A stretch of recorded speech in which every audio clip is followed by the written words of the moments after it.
So what does being an LSU Tiger give that no other college can provide?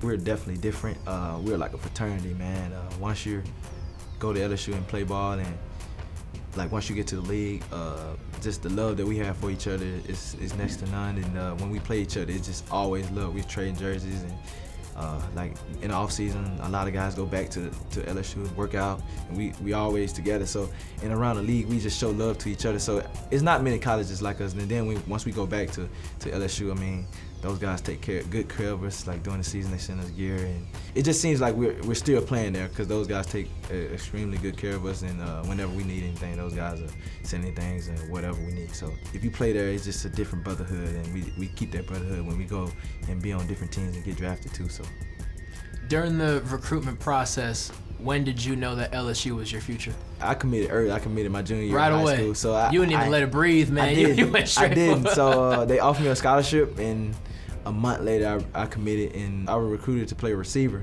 at LSU. A lot of people don't know that. So once I got there, they switched. They was like, "You're gonna play defensive back." I was like, I don't know. I mean, because I was getting recruited by TCU hard too, and that's when TCU was good and right. had the uniform. They were swagging out. Yeah. And my dad wanted me to go there because my dad lives in the Dallas area, so that was gonna be close by him. So and I was playing offense, and that was the time. Oh, he was TCU, really trying to pull. He was trying to get me there. to go there, but he was like, I mean, you can do what you want, but I was like, man, I can't pass up the opportunity to play for my home school, my home state school, and yeah, I mean, I think it played out pretty good. What was that conversation like when Coach sits you down and says, "Hey, I know you committed to us for 4 years to play receiver, but we think you can do some damage on the back end"? You know what? It wasn't even a coach. It was like when you got there and you did everything, did you feel good and stuff. It was like that when they gave you your number. Okay, I know what number I'm gonna get. I asked for it.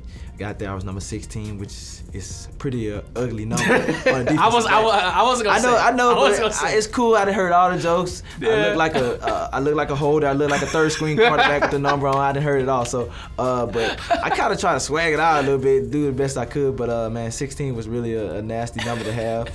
But once they told me I was playing defensive back, man, I just had a positive attitude about it. I was like, man, I'm just trying to make it the best for what it's worth. You do make the transition to the defensive backfield, and thank God that you did. I'd say it worked out for you pretty well. Yeah, and then I wasn't gonna play in front of Odell and Jarvis anyway, so that was a quicker way to get on the field. LSU, DBU, by all means. I know some other schools like to take a claim at it, but you guys clearly have the inside track. What is it that is producing these experienced guys on the defensive backfield? Corey Raymond, our defensive back coach there. I mean, he's transitioning. He's changing lives, man. It's just the accountability factor that he factor in on a day-to-day basis. If you're gonna do it on the field, you got to do it in the classroom too. And he's a firm believer in just being thorough and just shooting you straight. And he holds guys accountable. And he played at LSU. He played defensive back there too. Better. So it's a different type of thing for him because it's really a pride thing for him. So and then the guys that come before us like Patrick Peterson, Tyrann Mathieu, Corey Webster, Chevis Jackson. Craig Stelz, just it goes on and on. I mean, and those guys, they don't care about anything else. When they come back or they checking in on us, they want to know how the defensive backs doing, how are the safeties, how are the corners doing, or y'all keeping that standard high like we set before you guys. So I mean, and that's something that we don't take lightly. And just being in the league now, that's something that when I go back, y'all boys better be on y'all stuff. The standard is already up here, so you got to have excel your game up here to meet that standard of being a defensive back at LSU. And I feel like those guys that's there now, they feel that love and they feel that responsibility of guys that came before them. So they don't let it drop off, and those guys do a great job of just continuing to get better and better. Speaking of talking to those young guys, if you were sitting down now with a rookie preparing for the combine, preparing for the draft, going to be a cornerback, what advice would you give them? Because all-pro in your third year is unreal, man. Yeah. That's unheard of, especially as a DB. So what advice would you give an incoming rookie? Just believe in yourself, man, and just know you're here for a reason. Never second guess your talent. If you have a rough game, a rough practice, don't never second guess yourself because you're there for a reason. And you're great, man. You just it's a confidence level. When you're playing defensive back, man, it's all about confidence and all about just honing in on your studies, because you can't slip at defensive back, man, because one play you can be exposed. So each and every play you got to be on your best, and you can't take a play off. So that's the most thing I take. I mean, I tell the incoming guy, just study, prepare well, your practice habits transition over to the game, and that's gonna give you the confidence to play at a high level. It seems like the game of college football is changing, especially on an offensive standpoint. I can't tell you the last time I saw a running back out there, man. It's 5 wide, wow. no matter Yeah. who you are playing against. Is there anything different you would do in college right now if you were thrown back into college? Because the game looks different. It's definitely now, I feel like, I probably have like 10 picks in a season. just knowing what I know now in the film study and the way that I study film and how that helped me excel my game to the next level. I think that if I was to go back to college now with the offense that they have, because offensive coordinators in college football know that young guys, young defensive backs in college football don't know how to watch film or don't know what they're looking at, so they can pretty much exploit those guys. But if I was to go back to college, I think I'll have a pretty good season. Yeah. You've been in a handful of NFL stadiums now. Is there anything that can compare to Death Valley at night? No, nothing. I tell people all the time, is no stadium that I've been in the NFL that can compare. There's no stadium that I played in college that can compare to it. I think that we have the best home game tradition, home game like impact, home game like crowd, home game loudness. Like, I think that we have the best stadium, and I think seeing the night game at LSU is on pretty much everybody's bucket list if they know college football. It is. Yeah, it's on yours too. Yeah, oh yeah, of course. Man, you got to get down. We play Alabama at home this year, so you might want to see it. That's good to know. Yeah, that's good to know, man. I love it. When somebody takes you back to LSU, what's the first thing you're doing?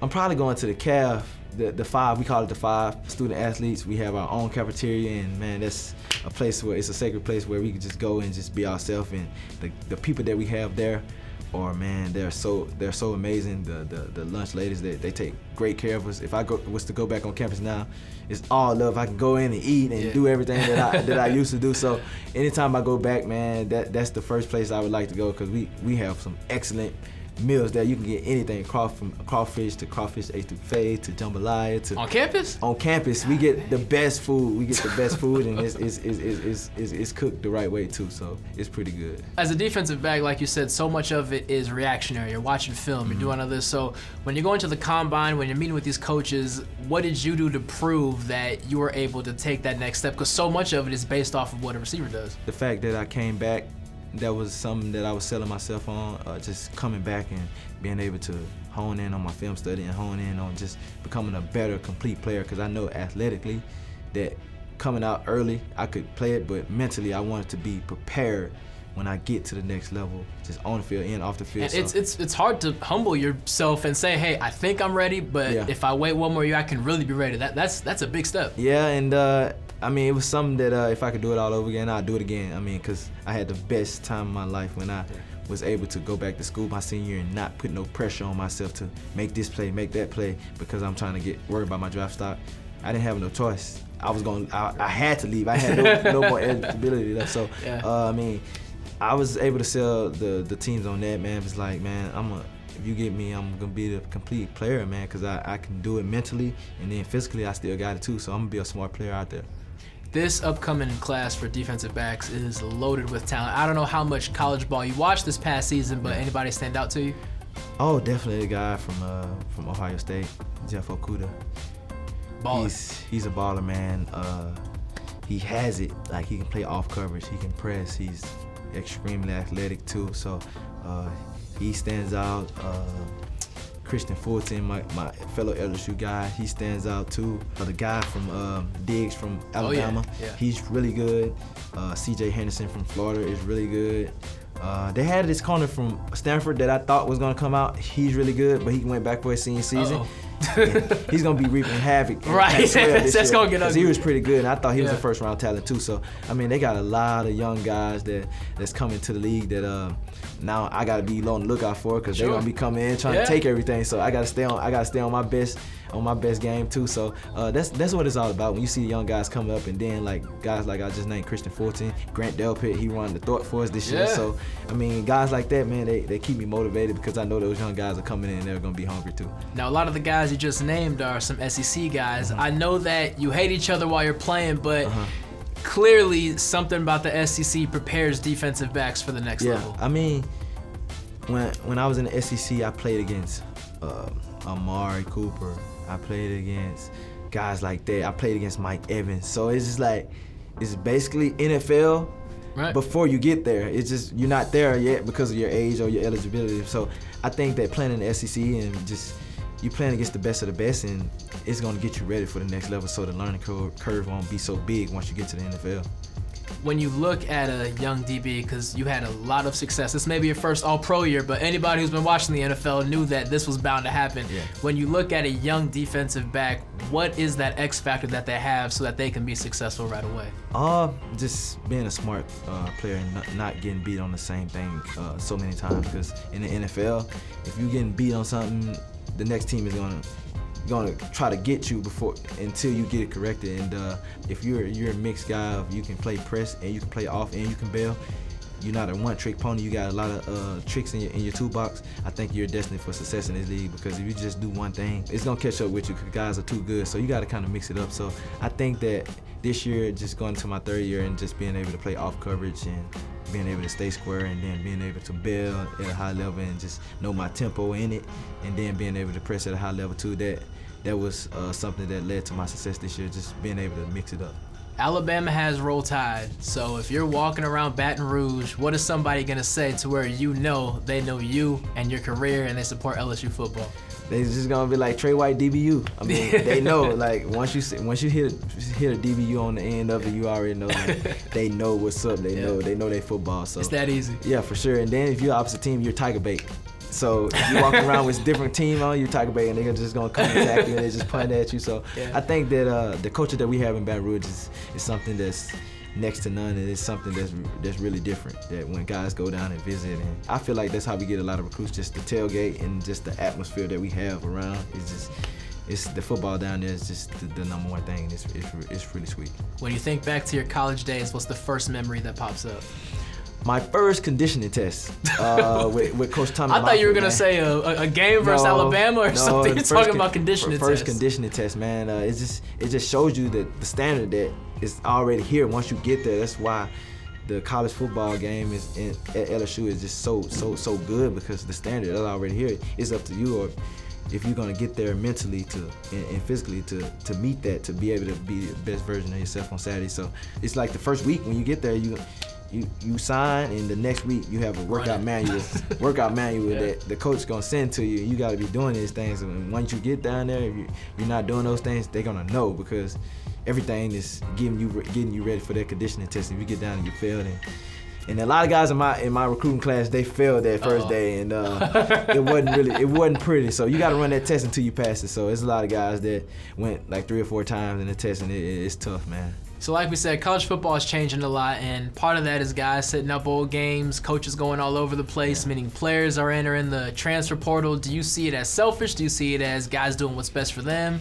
I think it's what's best. Is what's best for you. You play this game to pretty much, you want to play it at a high level too, and you want to be in a position to set your family up financially, to do some things that you wouldn't be able to do if you didn't do it at a high level. So to get yourself into the position to be able to do that, I'm all for it. I mean, guys transferring to get to a school where that better fits them, or to get them on the field. I mean, I feel like guys should have that freedom, because coaches leave all the time and go for better jobs. So that's what I was gonna ask you. Yeah. If you can be able to transfer and just set yourself apart and be able to get on the field and make plays and be able to put yourself in position to get drafted, I'm all for it. It doesn't matter, because I don't feel like you should be locked into something that a coach can get. I mean, they recruited you. We're gonna be here 4 years, and bam. Just like that. They go to get a pay raise. Okay, so you're playing in college football, and you're playing it to get a degree too, but you want to be drafted at the highest that you can get.